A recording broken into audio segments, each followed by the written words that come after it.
കൃഷ്ണ ഗുരുവായൂരപ്പാ ശരണം. ഗുരുവായൂരപ്പൻ്റെ ഉച്ചപൂജ കഴിഞ്ഞു, കളഭാലങ്കാരം കഴിഞ്ഞു, നട തുറന്നു കേട്ടോ. അപ്പം ഇനി ഗുരുവായൂരപ്പനെ കാണണ്ടേ. ഗുരുവായൂരപ്പൻ്റെ ആ ചതുർബാഹുവായ വിഗ്രഹത്തിൽ ഇന്ന് ഭഗവാൻ ഏത് രൂപത്തിലാണ് നമ്മളെ കാത്തിരിക്കുന്നത് എന്നറിയാൻ വേണ്ടി നമുക്ക് പോവാം. ആദ്യം തന്നെ കിഴക്കേ നടയിൽ വന്നിട്ട് ആ മഞ്ജുളാലിൻ്റെ അവിടെ വന്നിട്ട് ആ മഞ്ജുള വാരസ്യാരെയൊക്കെ ഒന്ന് സ്മരിച്ച് നമുക്കങ്ങനെ പോരാം. അങ്ങനെ വരുമ്പോൾ നേരെ വന്ന് മേൽപ്പത്തൂർ ഓഡിറ്റോറിയത്തിൻ്റെ പുറകുവശത്തുള്ള അത്തിമര ഗണപതിയെ ഒന്ന് കണ്ട് തൊഴാം. സർവ്വവിഘ്നങ്ങളും മാറ്റിത്തരാനായിട്ട് പ്രാർത്ഥിച്ച് നമുക്ക് നേരെ ഗോപുരവാതിൽ കടന്ന് അകത്തേക്ക് ഇങ്ങനെ വരാം. അങ്ങനെ അകത്തേക്ക് വരുമ്പോൾ കൊടിമരം കാണാം. കൊടിമരത്തിൻ്റെ മുന്നിലായിട്ട് വലിയ ബലിക്കല്ല് കാല, അതിൻ്റെ മുകളിലേക്ക് ഇങ്ങനെ നോക്കിക്കഴിഞ്ഞാൽ ഗജരാജൻ കേശവൻ്റെ 2 കൊമ്പുകൾ കാണാം. അതിന് നടുക്കായിട്ട് നമ്മുടെ മഹാലക്ഷ്മി ദേവിയുടെ ആ ഒരു പ്രതിഷ്ഠ കാണാം. അങ്ങനെ അതൊക്കെ കണ്ട് തൊഴുത് നമ്മൾ നേരെ ആ വാതിൽപ്പടി കയറുമ്പോൾ ഇടതുവശത്തേക്കൊന്ന് നോക്കി മേൽപ്പത്തൂരിനെ ഒന്ന് സ്മരിക്കാം. അതേപോലെ വലതുവശത്തെ ആദ്യത്തെ തൂണ് നോക്കിയിട്ട് ആ നരസിംഹാവതാരം കാണിച്ചു കൊടുത്ത തൂണ് നോക്കി തൊഴാം. പിന്നീട് ഭഗവാന്റെ ശ്രീലകത്തേക്ക് ഇങ്ങനെ നോക്കുമ്പോൾ എന്താ ഒരു രസം എന്നറിയുന്ന എന്തൊക്കെ സംഭവങ്ങളുണ്ട്. വളരെ മനോഹരമായിട്ടുള്ള കാഴ്ചകൾ കാണാനുണ്ട്. ആ നെയ്വിളക്കിൻ്റെ ആ ഒരു കാഴ്ച ഇങ്ങനെ കാണാണ്ട്, നെയ്വിളക്കിൻ്റെ പ്രഭയിലിങ്ങനെ മിന്നി മിന്നി കളിക്കുക. അന്ന് ഒരു കുറുമ്പനാണ്. കാൽവളകൾ കാണാണ്ട്, കാൽത്തടകൾ ഇങ്ങനെ കാണാണ്ട്, അതേപോലെ ഇങ്ങനെ മുട്ടുകുത്തിയിട്ട് നിൽക്കുക. മുട്ടുകുത്തി നിൽക്കുക എന്ന് മാത്രമല്ല, നല്ല രസമായിട്ടാണ് നിൽക്കുന്നത്. ഒരു കുറുമ്പന്നെയാണ് മുഖത്ത്. കുറുമ്പ് കൊണ്ട് ഒരു തിരിഞ്ഞ് നോക്കണ മാതിരി. അങ്ങനെ നോക്കുമ്പോൾ വലതേ കയ്യിലൊരു ഓടക്കുഴൽ കൊടുത്തിട്ടുണ്ട്. ആ കൈവളകൾ കാണാണ്ട്, 2 കൈയിലും കൈവളകൾ. ഇടത്തെ കയ്യിലൊന്നുമില്ല. പക്ഷേ അതിൻ്റെ താഴത്ത് വലിയൊരു വെണ്ണ കല ഉണ്ട് കേട്ടോ. നിറച്ച് വെണ്ണയാണ്. ആ വെണ്ണ ഇങ്ങനെ വീണിട്ട് ഇങ്ങനെ തെള്ളിപ്പോയിട്ടുണ്ട്. അപ്പോൾ എനിക്ക് തോന്നുന്നതേ ആള് മുട്ടുകുത്തിയിട്ട് അത് എടുക്കാൻ നോക്കിയതോ എന്തോ ആണ്. അപ്പോൾ അതിങ്ങനെ താഴത്തേക്ക് വീണപ്പോൾ അയ്യോ അത് പോയല്ലോ, അമ്മ ഇനി വരുമോ, ചെറിയമ്മയൊക്കെ വലിയമ്മയൊക്കെ വരുമോ എന്നുള്ള ആ ഉദ്ദേശത്തിൽ, അതായത് ആരാപ്പനി വരിക, വന്നപ്പോൾ ചീത്ത പറയല്ലോ എന്നൊക്കെ അങ്ങനെ നോക്കിയിട്ട് വെണ്ണയിട്ട കിട്ടിയതുമില്ല. വെണ്ണയൊക്കെ അവിടെ താഴത്ത് വീണു. അപ്പോൾ എടുക്കാനും പറ്റിയില്ല. നിറച്ച് വെണ്ണ ഉണ്ട്. അതങ്ങനെ ഒറ്റി പോയി. അതങ്ങനെ എനിക്ക് തോന്നുന്ന ആ ഉരുളിയുടെ, അതായത് മുകളിലെ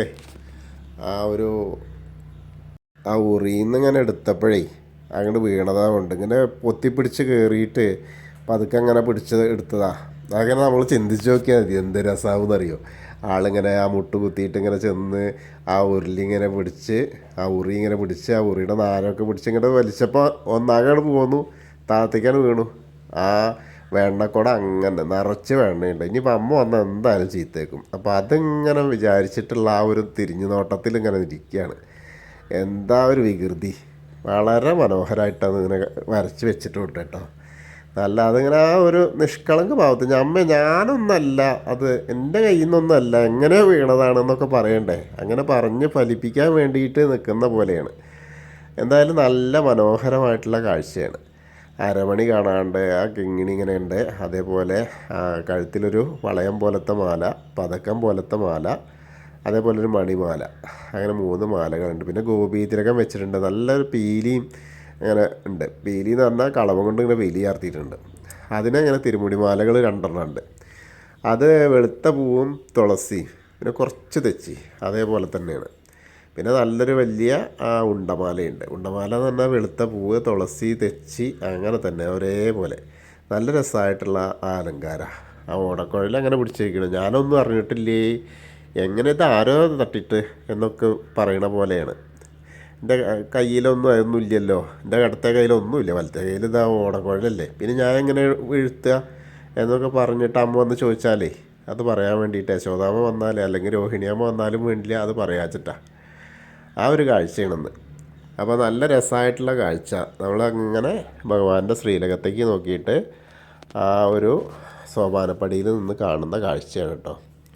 അപ്പോൾ ആ അമ്പാടിയിലെ ഓരോ കുസൃതിത്തരങ്ങളാണ് കാണുന്നത്. അതിങ്ങനെ കാണുക. നമുക്ക് ഭക്തന്മാർക്ക് അതിങ്ങനെ കണ്ട് ആസ്വദിക്കാനായിട്ട് ആ മായ കണ്ണൻ ഇങ്ങനെ ചെയ്യുന്ന ഓരോ കാഴ്ചകളാണ്. അപ്പോൾ എല്ലാവരും പ്രാർത്ഥിച്ചോളൂ കേട്ടോ. നാരായണ നാരായണ നാരായണ എന്ന് പ്രാർത്ഥിച്ച് ആ ഗുരുവായൂരപ്പൻ്റെ സമക്ഷത്തിൽ അങ്ങനെ നമ്മളെ ദുഃഖങ്ങളും സന്തോഷങ്ങളും ഒക്കെ ഇറക്കി വയ്ക്കുക. അതിനുശേഷം നമ്മൾ അവിടെ നിന്ന് ഇറങ്ങി ഇങ്ങനെ വരുമ്പോൾ ആ അഗ്നികോണിലുള്ള ബലിക്കല്ല് നോക്കിയിട്ടും തൊഴാം. പിന്നെ നേരെ തിടപ്പള്ളി നോക്കി തൊഴാം. പിന്നെ അതേപോലെ ഗോപുരത്തിൻ്റെ ആ ഒരു ശ്രീകോവിലിൻ്റെ മുകളിലേക്ക് നോക്കിയാൽ ആലിലക്കണ്ണനെ കാണാം. സപ്തമാതാക്കളെ കണ്ട് തൊഴുത് നമ്മൾ ഗണേശൻ്റെ അടുത്തേക്ക് വരാം. ഗണേശനൊന്ന് വളരെ സുന്ദരനായിട്ടാട്ടോ, നല്ല രസമായിട്ടാണ്. അലങ്കാരമൊക്കെ നന്നായിട്ടുണ്ട്. ആ ചന്ദനമൊക്കെ ഇങ്ങനെ ചാർത്തിയിട്ട് മുഖമൊക്കെ ഇങ്ങനെ നല്ല നല്ല വെളുത്ത സുന്ദര കുട്ടനായിട്ടാണ് ആ കാഴ്ചയാണ്. ആ കൊമ്പൊക്കെ ഇങ്ങനെ വേറെ വേറെ കാണാണ്ട്, തുമ്പിക്കൈയൊക്കെ ഇങ്ങനെ വളച്ച് വെച്ചത് ഇങ്ങനെ കാണാണ്ട് നല്ല രസമായിട്ട്. പിന്നെ ധാരാളം മാലകളുണ്ട്. നല്ല ആ മഞ്ഞ പട്ട് ഉടുപ്പിച്ചിട്ടുണ്ട്. ധാരാളം പൂക്കളുണ്ട്. അർച്ചനപ്പൂക്കളും ധാരാളം കഴിച്ചിട്ടുണ്ട്. അതേപോലെ സ്വർണത്തിൻ്റെ മാല ചാർത്തിയിട്ടുണ്ട്. ആ കാതിൽ ചെവിപ്പൂക്കൾ വെച്ചിട്ടുണ്ട്. അവിടെയും നല്ല രസമായിട്ടുണ്ട് കേട്ടോ. അപ്പോൾ നമ്മൾ ആ വിഘ്നേശ്വരനെ പ്രാർത്ഥിക്കുക കേട്ടോ. എല്ലാവരും പ്രാർത്ഥിച്ചോളൂ.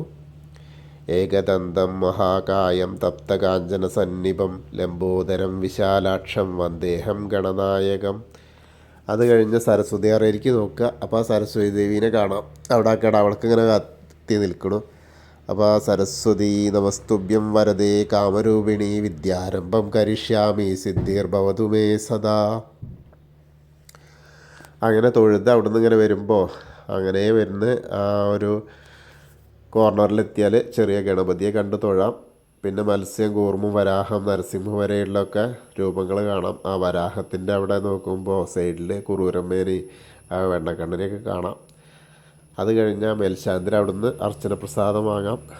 അപ്പോൾ അർച്ചന പ്രസാദമൊക്കെ വാങ്ങിയിട്ട് അവിടുന്ന് അങ്ങനെ വരുമ്പോൾ വാമന രൂപവും അതേപോലെ ആ ഗജേന്ദ്രമോക്ഷത്തിൻ്റെ രൂപവും ആ ഗരുഡാരൂഢനായിരിക്കുന്ന മഹാവിഷ്ണുവിനെയൊക്കെ കണ്ട് തൊഴുത് പിന്നെ അനന്തശായിയായ അനന്തപത്മനാഭനെ കണ്ട് തൊഴാനായിട്ട് നമുക്കിങ്ങനെ പോരുമ്പോൾ അവിടെ നല്ല മാലകൾ ഇങ്ങനെ ചാർത്തിയിട്ടുണ്ട്. മുകളിൽ എത്ര തുളസി മാല വെച്ചിട്ടാണ്. അതേപോലെ തന്നെ താമരമാലകൾ ചാർത്തിയിട്ടുണ്ട്. ചെണ്ടുമല്ലി മാലകളുണ്ട്. നിറയെ മാലകളുണ്ട്. അങ്ങനെ അവിടെ തൊഴുത് നമ്മൾ ശ്രീകോവിലിൻ്റെ പുറകുവശത്തായിട്ട് വന്ന സാഷ്ടാംഗം നമസ്കരിക്കുക. നമസ്കാരമൊക്കെ കഴിഞ്ഞ് ഇങ്ങനെ വരുമ്പോൾ ബാക്കിയുള്ള ദശാവതാര വിഗ്രഹങ്ങളൊക്കെ കാണാം. ശ്രീരാമചന്ദ്രനും ബലരാമനും ഭാർഗവരാമനും കൃഷ്ണനൊക്കെ കണ്ട് ഇങ്ങനെ തൊഴുത് മുരുകൻ്റെ അടുത്ത് വരുമ്പോൾ ഒന്ന് ധാരാളം ഭസ്മം കൊണ്ട് അഭിഷേകം. പിന്നെ നല്ല വെളുത്ത പൂവുണ്ട് മാല. അത് കഴിഞ്ഞാൽ ഹനുമാൻ സ്വാമിയുടെ അടുത്ത് വരുമ്പോൾ വെറ്റിലമാല ഉണ്ട്, കുങ്കുമപ്പൂവുണ്ട്, തുളസിമാലയൊക്കെ ചാർത്തിയിട്ടുണ്ട്. അപ്പോൾ ഹനുമാൻ സ്വാമിയെ പ്രാർത്ഥിക്കുക കേട്ടോ. ത്വമസ്മിൻ കാര്യനിര്യാഗേ പ്രമാണം ഹരിസത്തമ ഹനുമാൻ യജ്ഞമാസ്തായ ദുഃഖക്ഷയകരോ ഭവ മനോജവം മാരുതതുല്യവേഗം ജിതേന്ദ്രിയം ബുദ്ധിമതാം വരിഷ്ഠം വാതാത്മജം വാനരയൂതമുഖ്യം ശ്രീരാമദൂതം ശിരസാ നമാമി. ബുദ്ധിർബലം യശോധൈര്യം നിർഭയത്വം അരോഗത അജാഡ്യം വാക്പടുത്തം ഹനുമസ്മരണാത് ഭവേത്. ഓം നമോ ഭഗവതേ ആഞ്ജനേയായ മഹാബലായ സ്വാഹ. ഹനുമാൻ സ്വാമിയെ കണ്ട് തൊഴുത് ആ രാധാകൃഷ്ണ വിഗ്രഹവും കാളിയമർദ്ദന രൂപവും വെണ്ണക്കണ്ണനെയൊക്കെ കണ്ട് തൊഴുത് നേരെ ഓവിൻ്റെ അവിടെ വരിക. ഓവിൻ്റെ അവിടെ വന്ന് പ്രാർത്ഥിക്കുക. പിന്നെ ആ താമരക്കണ്ണനെ കാണാം. കൽപ്പകവൃക്ഷത്തിൻ്റെ ചുവട്ടിലിരിക്കുന്ന താമരക്കണ്ണനെ കണ്ട് തൊഴാം. പിന്നീട് അവിടെ നിന്ന് ഇങ്ങനെ കിഴക്ക് വശത്തേക്ക് മുകളിലേക്ക് നോക്കിയാൽ കൊടിമരം കാണാം. കൊടിമരം കണ്ടിട്ടൊന്ന് തൊഴാം. പിന്നെ അങ്ങനെ നൃത്താറയിലേക്ക് നോക്കാം. അതേപോലെ മണിക്കിണർ നോക്കി തൊഴാം. പിന്നെ അങ്ങനെ വരുമ്പോൾ കുറൂരമ്മേനെയും നാരദരെയും വാസുദേവരെയൊക്കെ കണ്ട് തൊഴുത് നേരെ വടക്കേ നടയിൽ കൂടെ പുറത്തേക്ക് വരിക. അങ്ങനെ പുറത്തേക്ക് വന്നിട്ട് പ്രസാദ കൗണ്ടറിൻ്റെ അവിടെ നിന്ന് ചന്ദനവും തീർത്ഥമൊക്കെ വാങ്ങാം. അതൊക്കെ വാങ്ങിയിട്ട് നേരെ ഭഗവതിയുടെ അടുത്തേക്ക് വരിക. എടത്തരികത്തുകാവിലെ ഭഗവതിയുടെ അടുത്തേക്ക് വരുമ്പോൾ അവിടെ നിന്ന് കുറച്ചൊക്കെ തിരക്കുണ്ട്. എന്നാലും അതിനങ്ങനെ പോയി നോക്കിയാലേ ഭഗവതിയുടെ അവിടെ വരുമ്പോൾ ഒന്ന് ആ ഗോളക തന്നെയാണ്, രൂപങ്ങളായിട്ടില്ല. അങ്ങനെ ചുവന്ന പട്ടുടുപ്പിച്ചിട്ടുണ്ട്. അതേപോലെ ചുവന്ന മാലകളുണ്ട്. തുളസി മാലയുണ്ട്, തെച്ചി പൂവിൻ്റെ മാല ഉണ്ട്. അതേപോലെ ശീവേലി വിഗ്രഹത്തിൻ്റെ മുകളിലുണ്ട് 2-3 മാലകൾ ചാർത്തിയിട്ടുണ്ട്. കളമൊക്കെ കൊടന്ന് വെച്ചിട്ടേ ഉള്ളൂ, ഉണ്ടാവുന്നേ ഉള്ളൂ. അപ്പോൾ നമുക്ക് അങ്ങനെ അമ്മേനെ പ്രാർത്ഥിക്കുക. സർവമംഗളമാംഗല്യേ ശിവേ സർവാർത്ഥസാധികേ ശരണ്യേ ത്രയംബകേ ഗൗരി നാരായണി നമസ്തുതേ. അമ്മയെ കണ്ട് തൊഴുത് നമ്മളിങ്ങനെ വരുമ്പോൾ കോർണറിലെത്തിയാൽ മമ്മിയൂരപ്പനെ മനസ്സിൽ വിചാരിക്കുക. നമശിവായ നമശിവായ നമശിവായ എന്നുള്ള പഞ്ചാക്ഷരി മന്ത്രം ജപിച്ച് മമ്മിയൂരപ്പനെ തൊഴുക. അങ്ങനെ അവിടുന്ന് നമ്മളിങ്ങനെ വരുമ്പോൾ ആ കൊടിമരത്തിൻ്റെ അവിടെ വന്നിട്ട് ഒരിക്കൽ കൂടി നമുക്ക് ആ മുട്ടുകുത്തി നിൽക്കുന്ന ആ ഓടക്കോഴിൽ പിടിച്ച കുസൃതിയായ കണ്ണനെ ഒന്നുകൂടി കണ്ട് തൊഴാം, നമസ്കരിക്കാം. പിന്നീട് നമ്മൾ നേരെ കൂത്തമ്പലത്തിൻ്റെ അവിടെ വന്ന് അവിടെയും തൊഴാം. അതേപോലെ അയ്യപ്പസ്വാമിയുടെ അടുത്തേക്ക് വരിക. അയ്യപ്പസ്വാമിയുടെ അടുത്ത് വരുമ്പോഴോ കിരീടമൊക്കെ അങ്ങനെ വെച്ച് 2 തട്ടുള്ള കിരീടമൊക്കെയാണ് അങ്ങനെ വെച്ചിട്ടുണ്ട്. മുഖത്തൊക്കെ കളഭം കണ്ടിങ്ങനെ ചാർത്തിയിട്ടുണ്ട്, ചന്ദനം ചാർത്തിയിട്ട് നല്ല രസമായിട്ടുണ്ട്. മാറിൽ നല്ലൊരു മാല, വളയം പോലത്തെ മാല ഇങ്ങനെ വെച്ചിട്ടുണ്ട്. പിന്നെ വലിയ നീളമുള്ള കാശുമാല പോലത്തെ, പിന്നെ ധാരാളം മാലകളുണ്ട്. നല്ല പാവുണ്ട് ഉടുപ്പിച്ചിട്ടുണ്ട്. പിന്നെ ഒരു കരിനീല പട്ട അതിൻ്റെ മുകളിലുണ്ട്. അങ്ങനെയാണ് ഇന്നത്തെ അയ്യപ്പൻ്റെ അലങ്കാരം. അപ്പോൾ അയ്യപ്പസ്വാമിയെ കണ്ട് പ്രാർത്ഥിച്ചോളൂ കേട്ടോ. ഭൂതനാഥ സദാനന്ദ സർവഭൂതദയാപര രക്ഷ രക്ഷ മഹാബാഹു ശാസ്തേ സ്തുഭ്യം നമോ നമ. അങ്ങനെ അവിടെ തൊഴുത് നമ്മളിങ്ങനെ വരുമ്പോൾ കോർണറിൽ നിന്ന് ഇങ്ങനെ വന്ന് പടിഞ്ഞാറ് നടയിലുള്ള ദീപസ്തംഭത്തിൻ്റെ മുകളിലുള്ള വേണുഗോപാലിനെ കണ്ട് തൊഴാം. അതേപോലെ കൊടിമരത്തിൻ്റെ മുകളിലുള്ള ഗരുഡധ്വജനെയും കണ്ട് തൊഴുത് നേരെ നമ്മൾ പടിഞ്ഞാറ് നടയിൽ കൂടെ പുറത്തേക്ക് വരിക. അങ്ങനെ വരുമ്പോൾ രുദ്രതീർത്ഥക്കുളത്തിൻ്റെ നടുക്കുള്ള കാളിയമർദ്ദന രൂപത്തെ കണ്ട് തൊഴാം. പിന്നീട് അങ്ങനെ വരുമ്പോൾ നാരായണാലയത്തിലൊന്ന് കയറിയിട്ട് അവിടുത്തെ വിഗ്രഹങ്ങളൊക്കെ കാണാം. ആ പൂന്താന തിരുമേനി പൂജിച്ചിരുന്ന വിഗ്രഹമൊക്കെ കാണാം. അതാ ചില്ലിൻകോട്ടിലുണ്ട്, അപ്പോൾ അതിങ്ങനെ കാണാം.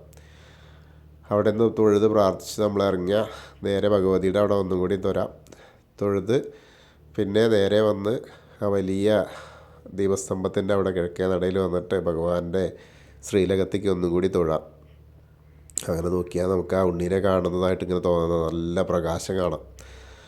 അങ്ങനെ അവിടെ തൊഴുതതിന് ശേഷം നേരെ തെക്കേ നടയിലേക്ക് ഇങ്ങനെ വരിക. അവിടെ വന്നിട്ട് ആ കൂവളത്തെ ഒന്ന് പ്രദക്ഷിണം വയ്ക്കുക. പ്രദക്ഷിണം വയ്ക്കുമ്പോൾ മഹാദേവനെയും പാർവതി ദേവീനെയൊക്കെ കണ്ട് മനസ്സിലിങ്ങനെ വിചാരിക്കുക.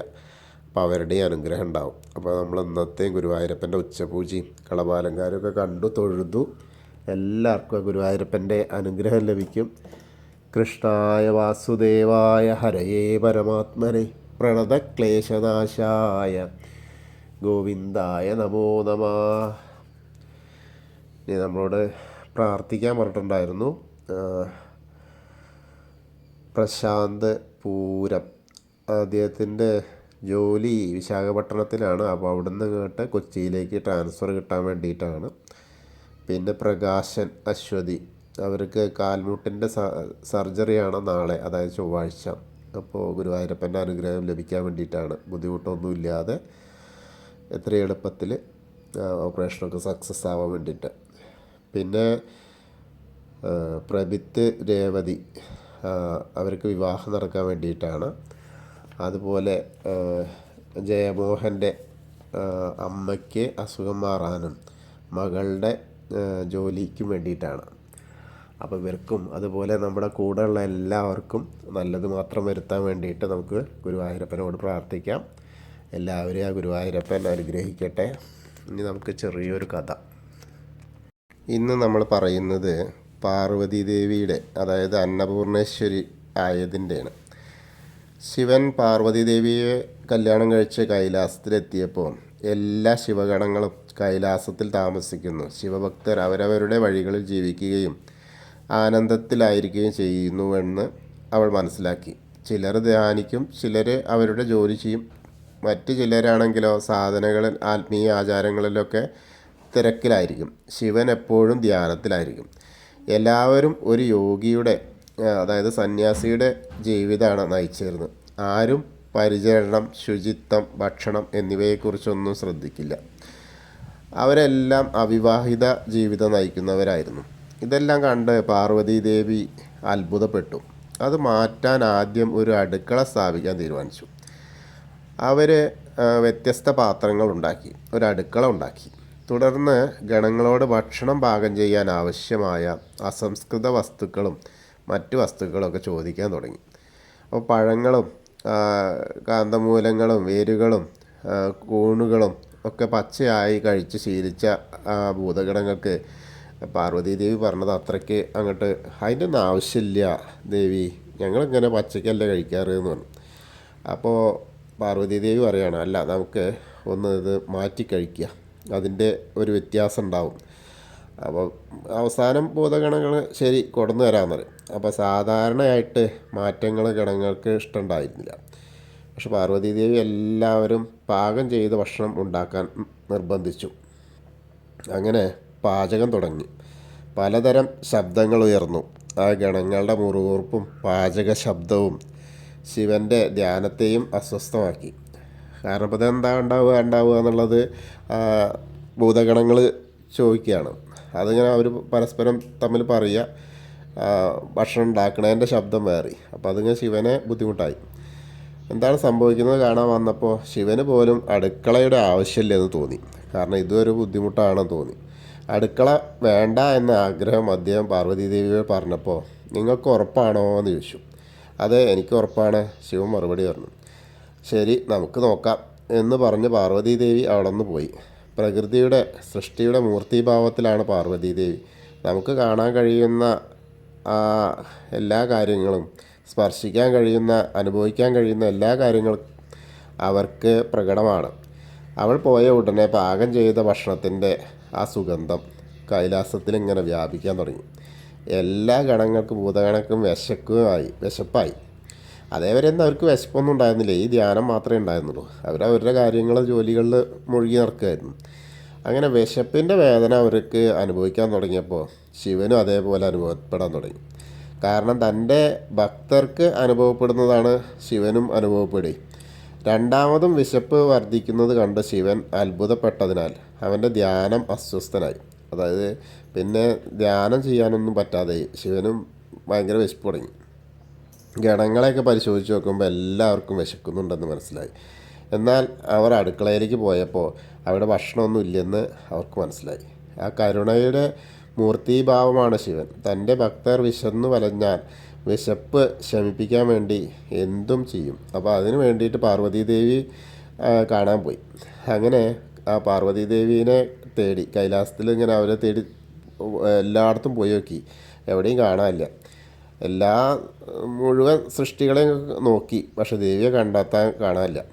അങ്ങനെ അവസാനം കാശിയിൽ ദേവിയെ കണ്ടെത്തി. അപ്പോൾ വിശ്വനാഥൻ്റെ ആ ഭൂമിയുടെ ദൈവം ആ രൂപം സ്വീകരിച്ച് അദ്ദേഹം പാർവതീദേവിയുടെ അടുത്തേക്ക് പോയി തൻ്റെ ഭക്തർക്ക് ഭക്ഷണം ചോദിച്ചു. കരുണാമയായ ദേവിയും അന്നപൂർണ ദേവിയുടെ രൂപം സ്വീകരിച്ചു. ആ രൂപം സ്വീകരിച്ച ശേഷം പാർവതീദേവി എല്ലാ ഭക്ഷണവും ശിവന് നൽകി. അദ്ദേഹം അത് പ്രപഞ്ചത്തിലെ എല്ലാ ഗണങ്ങൾക്കും മറ്റ് ജീവജാലങ്ങൾക്കും വിതരണം ചെയ്തു. ഇത് അന്നപൂർണാഷ്ടകത്തിലാണ് ഈ ഒരു കഥ ഉള്ളത് കേട്ടോ. അന്നപൂർണ ദേവിയുടെ ആ ഒരു അവതാരത്തിൻ്റെ കാഴ്ചയാണത്. അന്നപൂർണാദേവി എന്ന് പറഞ്ഞാൽ കാശിയിൽ തന്നെ നമുക്ക് കാണാൻ സാധിക്കുന്നത് ഏറ്റവും പ്രധാനമായിട്ട്. കാരണം അവിടെ ആർക്കും പട്ടിണി കിടക്കേണ്ട ആവശ്യമില്ല, ഏത് നേരത്തും ഭക്ഷണമാണ്. അപ്പോൾ എല്ലാവർക്കും ഇന്നത്തെ കഥ ഇഷ്ടപ്പെട്ടു എങ്കിൽ ഒക്കെ ലൈക്ക് ചെയ്യുക, ഷെയർ ചെയ്യുക, അതുപോലെ സബ്സ്ക്രൈബ് ചെയ്യുക. അന്നപൂർണേ സദാപൂർണേ ശങ്കര പ്രാണവല്ലഭേ ഞാൻ വൈരാഗ്യസിദ്ധി അർത്ഥം ഭിക്ഷാമ ദേഹിച്ച പാർവതി എന്നാണ്.